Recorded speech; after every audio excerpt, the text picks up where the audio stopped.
that area. Not a lot, but a little bit of light snow reducing visibility, might be coating some surfaces there. In Devil's Lake, we've been seeing the flakes flying around. Again, light snow with the overnight and morning rounds. And now in Fargo, seeing some of that snow starting to move in again in the FM Metro. So again, some of our heaviest snow now in the southern end of the valley. Another view, this is from a DOT cam along Highway 28 in the Graceville area. This is in Traverse County, Minnesota, way in the far southern end of our valley. You can see that we've got snow building up on the road there, and it looks like it's building up in patches here as well. So could be some drifting starting up as the wind picks up. So looking at the latest radar, this is the round that moved through overnight. This gave us about 1.25 inches of snow here at the station in Fargo. Other places in the northern valley seeing that snow. Devil's Lake, again, Grand Forks has had a few flakes. And then there's that next round moving in from the south. So first of all, still tracking snow from Thief River Falls back to Fosston. In northern parts of Cass County, southern parts of Trail and Steele counties, and then moving into Ada right now. Looks like a good little burst of snow there.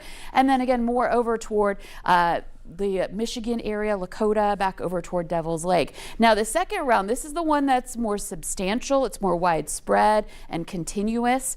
And in addition to that, there are some heavier bouts of snow happening down by Watertown. And this is all lifting to the northeast, and it's pushing into those southern counties in our viewing area, eventually approaching Fargo-Moorhead in the next hour or so. And we're already seeing a few flakes lingering in the FM area. But Fergus Falls, Wahpeton, Breckenridge, back over toward Lidgerwood and Gwinner, seeing some of this snow starting to take over more and more. So watching this next round. Road conditions, again, there are areas that are icy, and then we've got a layer of snow on top of that. That's more likely in those areas in yellow in southern North Dakota. Areas in purple, that's where we've got some snow on the road as well, including along I-29 south of Grand Forks and into Cass County again. Into Minnesota, a similar situation where that line of snow has been moving through. You can see Fergus Falls, Detroit Lakes here, anywhere we have blue or pink, patchy snow or ice, or even just snow-covered roads in a lot of those spots. And that stretches up into Monoman County right now. Looking at our temperatures, we are below freezing right now, so the snow is sticking, and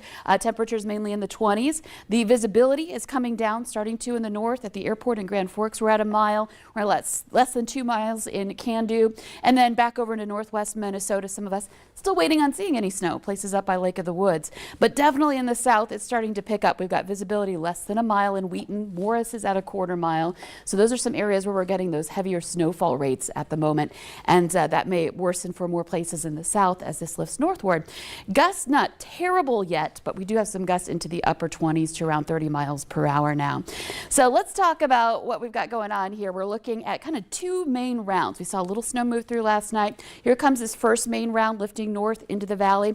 It may run into some drier air and not quite get all the way up to the international border. So southern 2/3 of the valley, best bet for this snow into this evening. And that will add up. And then we see how it kind of retreats a little bit. Some of us get into a little bit of a break late tonight and into early Monday. And then here's the thing that's still kind of in question is when that low makes its pivot, when it starts to turn northward. And that will make a big difference on where we see that heavier snow set up for the second round. If it moves farther east before it moves north, that would clear some areas from the heavier snow. If it does so sooner, then we're looking at a decent amount of snow coming down in more places here heading into the second round. So this is Monday at noon. See what happens here? The snow, as that low moves northward, starts to back into eastern parts of the valley, eastern parts of North Dakota, and definitely into northwest Minnesota. This is 5 p.m. on Monday. You can see the snow still ongoing in a lot of these spots. And then eventually it does start to kind of migrate eastward somewhat. But even Tuesday morning, we still have snow going on in parts of the valley, especially most likely in the east. So this is, again, something we're going to be watching closely for any changes. So through this first round into Monday morning, our best bet for several inches of snow is in the south.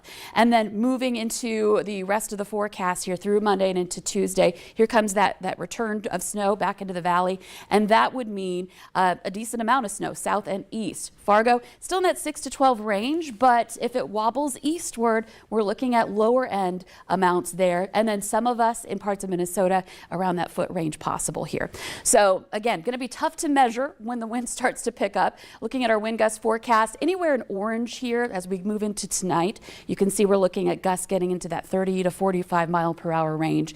And that'll be a big factor for blowing snow, drifting, and issues with travel continuing on into Monday morning, and this lasts. Areas in the valley will see wind gusts still into that 30+ range heading into Tuesday morning, and that continues on even into the afternoon hours before things start to quiet down Tuesday night. So wind, again, a big part of this picture here for us, and that's going to be a bigger factor for places that don't see as much snow. We've been talking about how we'll have lesser amounts up by Devil's Lake, but if you still have some wind, it's going to pick up that snow and blow it around, and that will create your issues.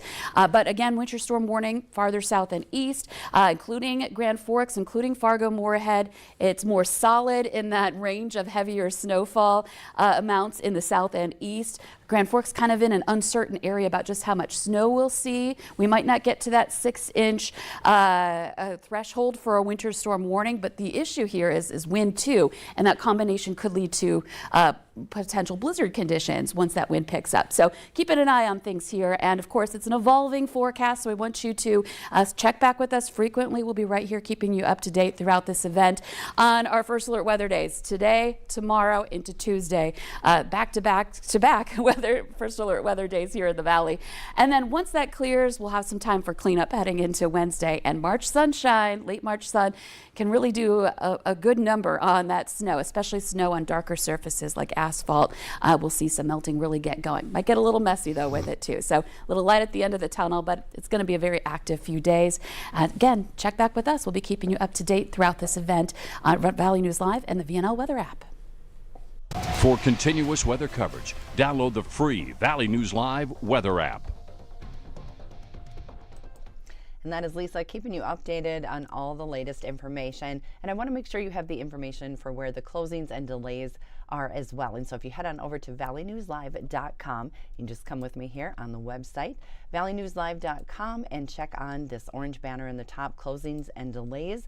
We've only got one in here for you right now. River of Life Community Fellowship in Breckenridge services were canceled this morning. They've got online service at 9:30. You can also check on the weather alerts in effect. And so check out all of the warnings, winter storm warning, and what counties, what it impacts, and what we're looking at receiving as far as wind and snow. We'll be keeping you updated all day long, all through these next, like Lisa said, back to back to back First Alert weather days through this storm. We've got a couple of our VNL reporters out live today, so we'll be hearing from them shortly as well. Just stay tuned, and as always, you can download that Valley News Live weather app as well. VNL Weather, that is what you search in the App Store, VNL Weather, and you can download that for free. I'm Jessie Ammett, your host of Valley News Now.